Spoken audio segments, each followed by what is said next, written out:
Friends, ये Pakistan versus England जो T20 series चल रही है, ये भी बड़ी रोमांचक चल रही है। कभी कोई आगे होती है टीम, कभी कोई आगे हो जाती है। जो पिछले दो मैचेस गए, ये तो काफी क्लोज थे और जबरदस्त थे। और जिस तरीके से गए, हालांकि पाकिस्तान अब 3-2 से आगे हो गई है, बट पीछे भी हो सकती थी। ये मैच 6 रन से पाकिस्तान जीती, पिछला मैच 3 रन से जीती, तो हार भी सकती थी। 4-1 से इंग्लैंड भी आगे हो सकती थी।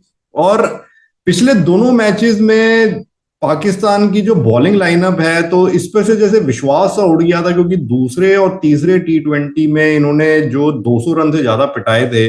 वो एक फेथ से लूज सा हो गया था पाकिस्तानी सपोर्टर्स का कि क्या हमारी बॉलिंग उतनी स्ट्रांग है, क्योंकि पाकिस्तान की बॉलिंग को बेटर माना जा रहा था। बट अभी इन दो मैचेस में वो फेथ दोबारा वापस कायम किया है शायद पाकिस्तानी बॉलर्स ने कि हाँ, हमारी बॉलिंग है, इतनी दमदार है कि हम कम स्कोर पर भी डिफेंड कर सकते हैं। और इस स्कोर को, ये जो अब मैच हुआ है जिससे पाकिस्तान 3-2 से आगे हुआ है, इसमें इतना बढ़िया कोई स्कोर नहीं मारा था पाकिस्तान ने, बट डिफेंड करके दिखाया। 6 रन से विक्ट्री हासिल करके दिखाई। हालांकि पिच स्लो थी, थोड़ा सा टू पेस थी, बट फिर भी बॉलर्स ने बढ़िया काम किया। और यहाँ पर रिजवान की मैं खास तौर से बात करूंगा। मेरे को मोहम्मद रिजवान ने इंप्रेस किया अपनी बैटिंग से, और मैं इनका क्रिटिसिज्म देख रहा हूं कि यही पूरी टीम को कैरी करते हैं अपनी, पर फिर भी इनका क्रिटिसिज्म होता है कि स्लो खेलते हैं। अभी आप देखिए कि अगर रिजवान को हटा दिया जाए और जिस फॉर्म में बाबर है, बाबर ने हालांकि इस सीरीज में मारे है, बट रिजवान को हटा दिया जाए तो इनकी तो टीम 100-120 रन मारने में भी स्ट्रगल करेगी। इस मैच को भी देखें तो रिजवान के अलावा जो सेकंड हाईएस्ट स्कोर था वो इफ्तिकार अहमद का था, 15 रन।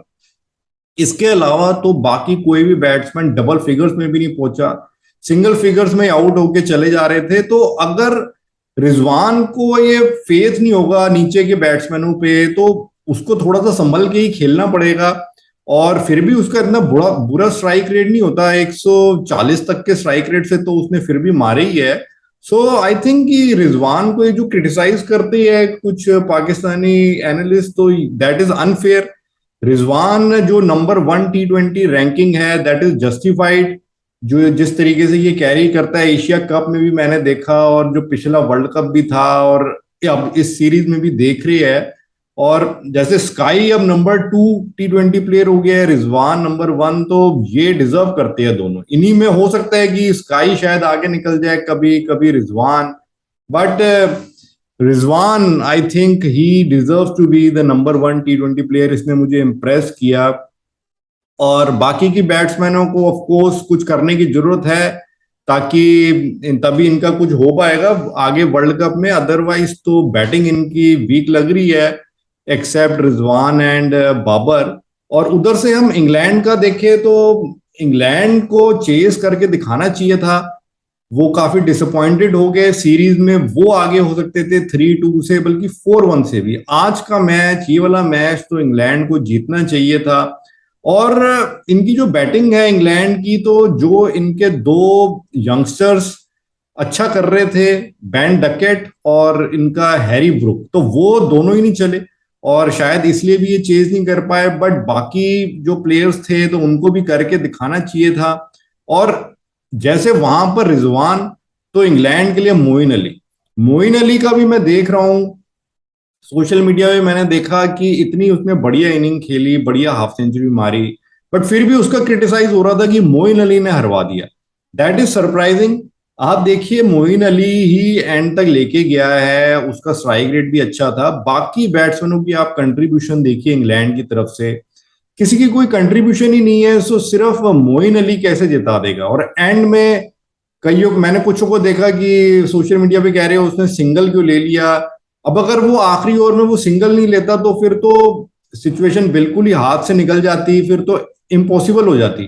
मान लीजिए एक ओवर में एक आखिरी बॉल पे 8 रन मारने हैं, तो वो मोइन अली थोड़ी मार देता। तो एक जो सिंगल उसको लेना पड़ा, क्योंकि बॉल अच्छी थी, वो नहीं उसको उठा के मार पाया। एक चांस होता है कि आखिर में दूसरे एंड पे भी जो प्लेयर है वो 6 मार दे, तो एक सुपर ओवर में ले जा सकते हैं। तो आई थिंक मोइन अली का क्रिटिसिज्म भी अनफेयर है। बाकी प्लेयरों को भी देखना चाहिए कि इनकी काफी जो वीक बैटिंग एकदम से अब इंग्लैंड की लगने लगी है। अगर डकेट ना चले, अगर इनका हैरी ब्रुक ना चले, और बटलर जो नहीं खेल पा रहा है, तो उसको अब ये मिस कर रहे होंगे, क्योंकि सॉल्ट को ये खिला रही है as a wicket keeper batsman, और वो कुछ नहीं कर रहा है। इस मैच में भी कुछ नहीं किया, पिछले मैच में भी कुछ नहीं किया। सो अगर बटलर की वापसी हो जाती है तो फिर ऑब्वियसली इंग्लैंड की बैटिंग भी स्ट्रांग हो जाएगी। उधर से जैसे एलेक्स हेल्स भी है, तो एलेक्स हेल्स भी थोड़े अपने मौके वेस्ट कर रहा है। इसकी जगह जो इन्होंने एक दूसरा ओपनर खिलाया था, तो उसने बेटर खेल दिखाया था, इंग्लैंड का दूसरा ओपनर था। और इस मैच में हम बॉलिंग देखें तो इंग्लैंड की तरफ से मार्क वुड की वापसी हुई और उसने फिर से सबसे ज्यादा विकेटें लेके दिखाई। सो वुड जो जेन्युइन पेस फेंकता है, तो वो पाकिस्तानी बैटर्स को ट्रबल कर रहा है। बट जिस तरीके से ये सीरीज जा रही है, तो इंग्लैंड के टीम मैनेजमेंट काफी रोटेशन कर रही है, खास तौर से अपने बॉलर्स का। तो उसको देखते हुए लगता है कि अब जो ये सिक्स्थ मैच होगा, तो मार्क वुड तो शायद बाहर ही बैठेगा। उसको लगातार 2 मैचेस तो ये दे नहीं रहे, तो वो पाकिस्तान के लिए थोड़ी अच्छी न्यूज हो सकती है। बट उसकी जगह फिर या तो रीस टॉपली को लाएंगे, या ल्यूक वुड भी एक और भी इनका बॉलर है, उसने भी पहले अच्छा बॉलिंग करके मैच जिताया था। तो उन दोनों में से किसी को लाएंगे। पाकिस्तान की तो लाइनअप लगता है सेम ही रहेगी। वो 2 मैचेस जीते हैं और उनके पास इतनी कोई ऑप्शंस भी नहीं है। बट इंग्लैंड के केस में इनकी बॉलिंग लाइनअप चेंज हो सकती है थोड़ा बहुत। मार्क वुड को तो रेस्ट दिया जाएगा, साथ में हो सकता है कि अब बटलर की वापसी हो जाए अगर वो फिट है। और जिस तरीके से सीरीज आ रही है, अभी हम सिक्स्थ मैच का देखें ये क्या होगा। सो मुझे तो लग रहा है कि अब इंग्लैंड के जीतने की बारी है। तो यहां पर कुछ इतना फिक्स नहीं लग रहा है, क्योंकि बहुत क्लोज मैचेस जा रहे हैं। और 2 मैचेस अभी क्लोज पाकिस्तान जीती है, तो इंग्लैंड भी अब जीतना डिजर्व करती है। और मुझे लग रहा है इंग्लैंड अब वापसी करेगी। जिस तरह पहले 2-1 से 2 ऑल पाकिस्तान ने किया, सो अब 3-2 पाकिस्तान के फेवर में है। सो इंग्लैंड 3 ऑल करके दिखाएगी। So that is my prediction about the 6 T20 की इंग्लैंड इस मैच को जीत के 3 ऑल करेगी। लेट्स सी फ्रेंड्स क्या रहता है। ये मैच भी जबरदस्त होना चाहिए। ये सीरीज बढ़िया जा रही है, इंटरेस्टिंग जा रही है, मेरा भी इंटरेस्ट जाग उठा है इस सीरीज में। सो लेट्स सी कैसे रहता है, और कौन ये सीरीज जीतता है अल्टीमेटली। बट उसके लिए अगला मैच इंग्लैंड को जीतना होगा, तभी जो लास्ट डिसाइडर होगा वो एक क्रैकर ऑफ ए मैच हो जाएगा कि किसकी तरफ जाता है। सो लेट्स सी इस मैच में क्या रहता है।